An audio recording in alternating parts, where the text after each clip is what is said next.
Greetings, class. Today is April 6, 2011. I'd like to start off by greeting and thanking all the people I got to meet in Dubuque and Oak Park and Philadelphia, Raleigh, West Bloomfield. It was a great trip, and I was happy and grateful to meet you and work with all of you. The latest on the Michael Miller Pilates Library, available on iTunes, is that the Cadillac is now a dictionary that's within the library, so please check it out if you have an iPhone or an iPad or an iPod Touch. It works on all of those. Okay? Today's lesson, I'm reaching for a distinction between music and Morse code, between tradition and original work. It seems that tradition only includes or embraces hearsay and oral tradition. What people pass on that worked with Joe, and that would be considered tradition. But the original work is what Joe did, and my message and my passion is about what I profess to be an ideal within the original work. So way before you have to deal with or care about who knew Joe and what their impression of Joe's work is Joe's original work, his writings, his film, and his pictures. And when you look at the original work, there's an ideal within that original work, and nothing could be more important than understanding the ideal that exists within the original work. And then whatever you do with it or wherever you take it is part of your contribution to the overall Pilates world, but it will never eclipse or overshadow Joe's original work, because within that there is an ideal.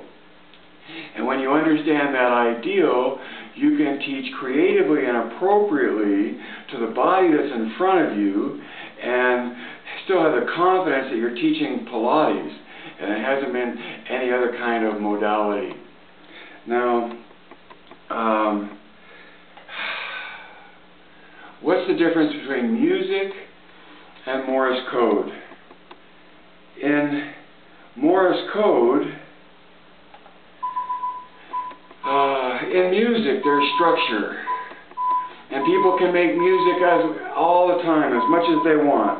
And what's the difference between music and Morse code? Both have pattern. With Morse code, you can transmit Morse code through light or through sound, and through touch, probably, and through nose if you had a long enough time to absorb sensation or smell of one thing versus another. But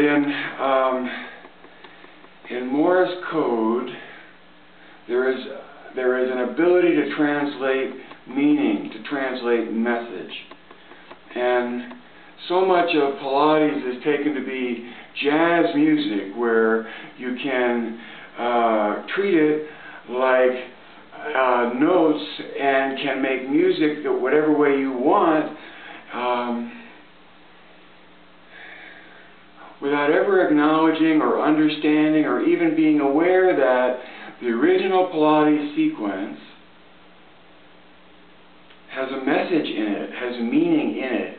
And to ignore that message, to ignore that meaning, is to undercut your own ability as a Pilates practitioner or a Pilates teacher to teach from the strength of that understanding. So that when you teach, you can just be making music, or when you teach, you can be using the message within the original work to make your teaching more potent and more true to the original Pilates work of Joseph Pilates. So that when you hear something like this,